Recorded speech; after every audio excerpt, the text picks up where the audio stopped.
stay away from social media today, especially the Twitter, because liberals are big mad. Very, very big mad. Just so you can understand how big mad, well, every day for the last 2 weeks, I was thinking, wow, I've never seen liberals this mad. But then the next day came along in order to prove me that I actually can see them even worse. So after 2 weeks, there's a lot of coping, there's a lot of seething, and something really big happened yesterday. Well, apparently Elon Musk, with his Department of Government Efficiency, has realized that a program called USAID exists. And this program does a lot of things that the average American may not appreciate, both fiscally or morally. You see, the fiscal issue is that it's sending $2 billion to Somalia. Like I give a fuck about Somalia. We got people in here that are homeless. We giving money to Somalia? Suck my fucking dick. Absolutely not. Got hundreds of millions of dollars to foreign aid in nations that most Americans can't even point on the map. And so it's very difficult to explain to the person from Baltimore or from Illinois why hundreds of millions of dollars of taxpayers are going to other nations rather to their states. But the other thing is the moral issue. You see, they're claiming that they're offering aid to foreign countries. Right? Like they're helping with HIV. They're pushing for democracy. They're basically trying to help other nations. But what Elon Musk is saying is that we got to do it real quick because there's some people that like to get it twisted. How many times have I said we stopped giving money to Israel? How many times I said that? Probably like, what, 50? I probably said it 50 times. Y'all think probably 50, 60 times? I probably said something about it 1,000,000 times. At least once, right? Every day? Yeah. You fighting the wrong fight, man. That's just a front, when in reality, a lot of the money is wasted. There's a lot of grift. A lot of bureaucrats and a lot of activists are actually pocketing the money, right? So like the American taxpayer money is pocketed by leftist activists in returns for commissions or, just simply wasting the resources. While the other part of the cash is actually... Somebody says, you find it completely wrong to support poor nations at all, or is the sum too big? I don't give a fuck about them. I give a fuck about America. It's American tax dollars that should go to Americans. It's that simple. Fuck them. Yeah. America first, that's right. Going for corruption. Apparently, Cry instead about of it if you want. doing what it's supposed to do, like prevent AIDS, it's trying to do government change. It's trying to overthrow foreign government. It's trying to make the joke that the only reason there wasn't a successful coup in the United States is because the United States doesn't have an embassy for the United States within the United States, if you know what I mean. But basically, like a lot of these NGOs were doing things that they weren't supposed to be doing, unless they weren't claiming that this is what they were doing. And Elon Musk is basically saying, okay, well, we're exposing it, and we may cut its funding. So, obviously, every single grifter on planet Earth is very concerned that Afghanistan is not going... they're worried that the gravy train is going to end. They brought in a bunch of fucking internet wizards, like 21-year-old internet wizards, and they're worried that they're going to be out of their job. That's the reason why. To get a women's studies department through U.S. foreign aid. And they're coming out of the woodwork. And I was saying, like, if Trump shuts down USAID, we will be experiencing a level of assert that shouldn't be possible. Because, like, every single grifter, every single politician that's getting money in some way or another from this, or is benefiting from this. Again, this program was pushing censorship abroad. It was also allegedly pushing censorship for Americans. Especially a lot of anti-Donald Trump sentiment. And now that Donald Trump is in office, well, apparently he doesn't like the anti-Donald Trump sentiment being pushed by American taxpayer money. Why are there two Asmons on the screen? Shut up. Shut up, bitch. The story of itself, like levels of assert over this, but what I found interesting is this highly respectable gentleman that responded to my take with a, haha, millions will suffer, how funny, why is the alt-right like this? And so it's funny to me. I'm laughing my fucking ass. I've been laughing my ass off at this shit for a while.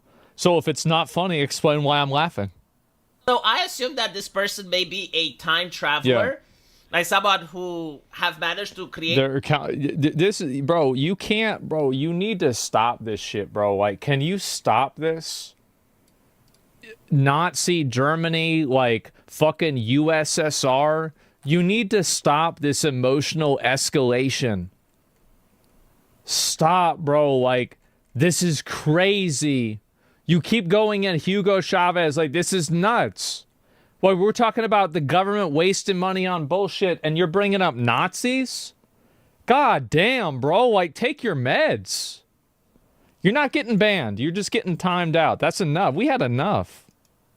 The time machine that is coming to us from the year 2016 when the alt-right was still a thing. And so I thought that this is a golden opportunity that I can actually use in order to prevent the suffering of millions of people. Like, all these politicians that are grifting, all of these NGOs, these activists, these volunteers, these bureaucrats that are suffering right now, the American people have to work even harder. You have to work even more to pay them extra. Right? Like, the person that's a leftist activist... Make sure to pay your taxes so your money can go towards Somalia. There's a Somalian that your tax money has to go to. And so make sure to make that payment to the IRS right now, or you go to jail. Promoting censorship with your taxpayer money, the person that's teaching women's studies in Pakistan, the person that is promoting... People say we just bombed Somalia, like as if I support bombing Somalia either. Like, whenever I say I don't give a fuck, that means I don't want to bomb them either. Like, I don't want to have anything to do with them. I don't want to play nation building over there. I don't want to get involved in their fucking politics. Fuck no. I want to stay out of that. Yeah, I don't want to have anything to do with them. The lesbian dance mastery in Uganda, like the American worker, has to devote even more energy and resources so that he produces money that doesn't go to his family, but instead goes to the guy sitting in a Starbucks at a laptop drinking soy latte. Like, that is the pillar of the American society. Like that is the person that's holding it all. And so, because now they're suffering, I was like, maybe I can help them, you know? Maybe I can tell this person, which is a time traveler, the solution to this existential problem. And my solution is to explain to him, it's like, look, because you fucked with our video games. Right? That's the reason. Everybody used to have video games. We could have just gone and fucking fucked off and done our own thing inside of the video games, and everything was fine. And then they had to come and get into the video games. You politicize video games, you politicize gamers. This is the thing. I did not want to be involved in this. The cardinal sin. That's right. This never had to... This is revenge. It is. It is revenge. And it never had to happen. It never had to fuck. This was the unforgivable sin.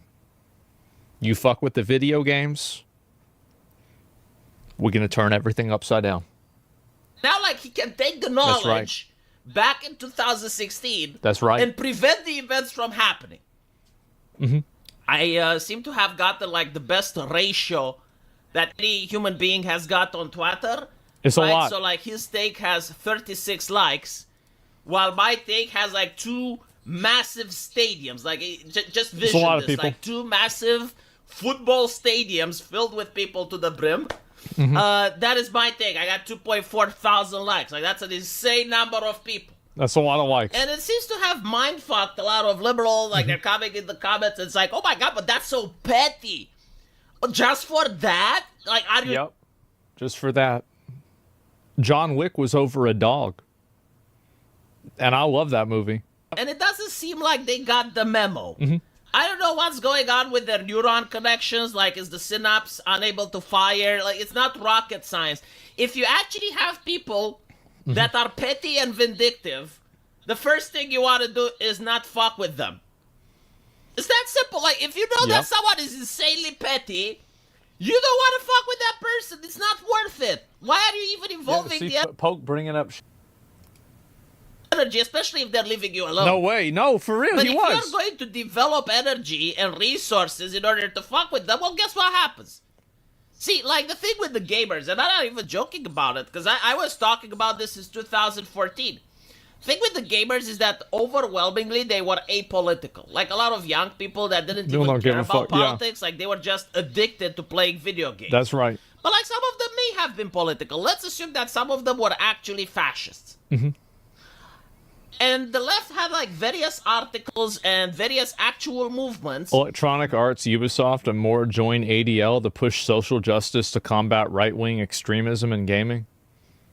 Uh-oh. That they called No Pixels for Fascists. Uh-oh. I'm not kidding. Probably another government grift. I don't know if it was USAID or UK aid or whatever the fuck, but, like, there was actual government money involved into pushing for No Pixels for Fascists. And I was thinking, like, okay, you got these people that you consider them to be fascists, and they're leaving you alone. They're not organizing into movements. They're not creating NGOs. They're not even voting. They don't even go out to vote. They just sit there and play video games. And you decide to go there, insult them, humiliate them. And most leftists, like, unironically, they believe that by doing so, they will get the people that are politically uninvolved to suddenly start supporting leftist causes, right? Like, by pushing social justice. They try to bully people into their positions, and if you disagree with them, they try to get you deplatformed. Like, think about how many times a week there is a new push to get me deplatformed. Every single week, there is a new initiative to either get me taken off the internet, to have people complain about me. It's pretty much, you mean a day? Yeah, there's at least 3 a day. Like, I mean, we've been cooking a lot on this stream. Like, there's going to be like 3 tomorrow. I guarantee you. This in video games, because this is what it's about. By pushing the woke message into video games, people who are politically neutral all of a sudden will become woke. Yeah. And the people that are fascists, well, all of a sudden they will stop being fascists because they will realize, well, I need to change in order to be able to have access to my pixels. Like, there were millions of dollars pushed into this.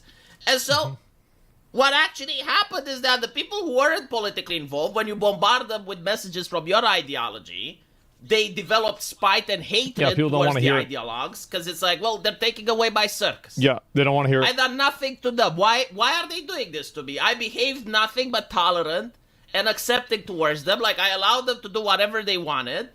But now they're not leaving me alone. Now they're in my bedroom, in my computer screen, lecturing me about pronouns and shit. Yeah, exactly. Like, you play video games to get away from these people. And then they put the people into video games like Tosh.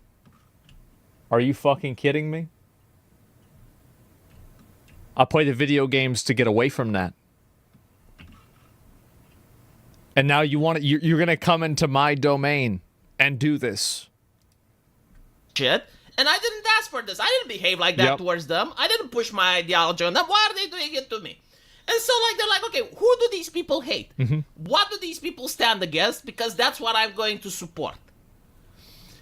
And the other group, you know, the fascists, well, they weren't organizing, they weren't creating NGOs, they weren't doing activism, well, because they were playing video games. You took that away from them.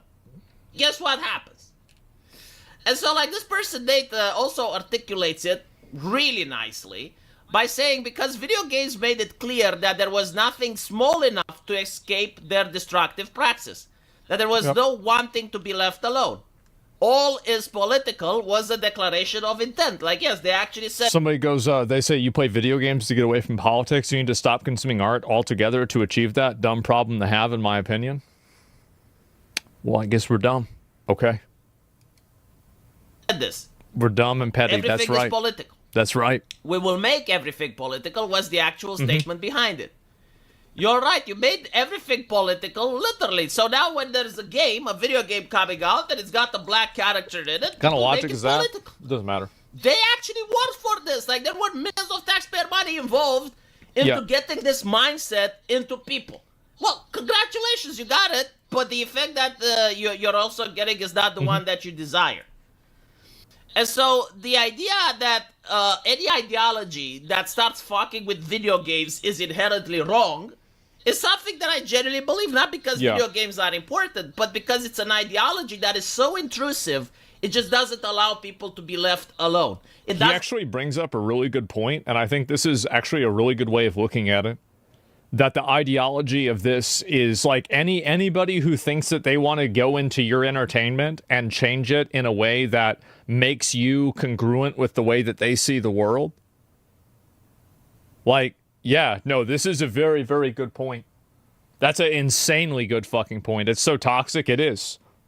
Is self-defense at this point? It is. Doesn't allow people to say, you know what, like, you can do you. It's like religious extremists. Like, yeah, we're exactly. not related by blood. You don't know who I am. You're not my neighbor. We don't even live in the same community. Why are you on my computer screen preaching me your values? I think that your values are shit, but I was allowing you up until now to practice them. Yet you make it your point to not leave me alone, so now I need to start investing my energy into fucking with you constantly. Yep. And that's pretty much what's happening, right? Like, any ideology that fucks with video games. I think, like, video games are the benchmark, honestly. Again, it's not about the video games, but it's when an ideology happens to get to that point, it reaches the level where it, like, is so concerned with what people are doing in their private time, in their entertainment, and they somehow rationalize or justifying it. Yeah, that ideology is going to get a severe backlash. Nobody wants to be told what to do by some busybody. It's the same with religion. It's the exact same thing. People hate it for the same reason. It's too Karen in nature. It's Karenism. That's the whole issue. Like, you're Karenizing your ideology to the point where you're having to lecture and be morally concerned about the type of entertainment and fiction that people do in their own free time. And so you're going to get the backlash. And this is it. And I had, like, a lot of interesting complaints. It's like, well, you're saying that because people fucked with your video games, you elected Hitler. And I'm like, well, first of all, I don't think Trump is Hitler. But secondly, yeah, you know, maybe if people anybody who disagrees with them is Hitler. That's not true. Fuck with his paintings. It's that simple. He would have still stood in art school and painted. It's kind of difficult to have a political career and be a painter at the same time. So, like, all I'm saying is that the butterfly effect may actually be real. Like, just small movements here and there can lead to disastrous consequences. But anyway, let me know what you guys think. And as usual, I will see you in the comment section. Take care. I do think that the way that they tried to attack video games did have an irreversible effect, and it did radicalize a lot of people. And I think that ever since the 2014 era, you had a massive schism in the gaming community, and it caused gamers, and you've got to keep this in mind, this is self-defense. It's not like anybody started this or wanted this at all. People did this because they had to, because they didn't want to have to be pushed around and told what to do and told what to think. Yeah, nobody cared about this shit until people started putting it into video games. People play video games to get away from annoying, obnoxious people like that. Then you put those annoying, obnoxious people in the video game and they're the main character. Well, now we've got ourselves a motherfucking problem. Yeah, taking point. This bullshit started with Gamergate, kept going on. It went in and got fucked around. It did. Yeah, cryboy tactics. I know. For me, it started when they infected comic book movies. Was the last straw. Was my video games, bro. They never should have messed with gamers. They shouldn't have done it. And, like, now you have so many people, because you got to keep in mind, like, video gamers, what is one thing that video gamers have in common? None of them really have jobs. So, basically, now you have an army of people that don't work, that hyper-fixate on doing the exact same thing over and over for, like, hours, and you've decided to make these people your enemy. Well, guess what? You're going to have a bad time. You've got a really bad time going ahead.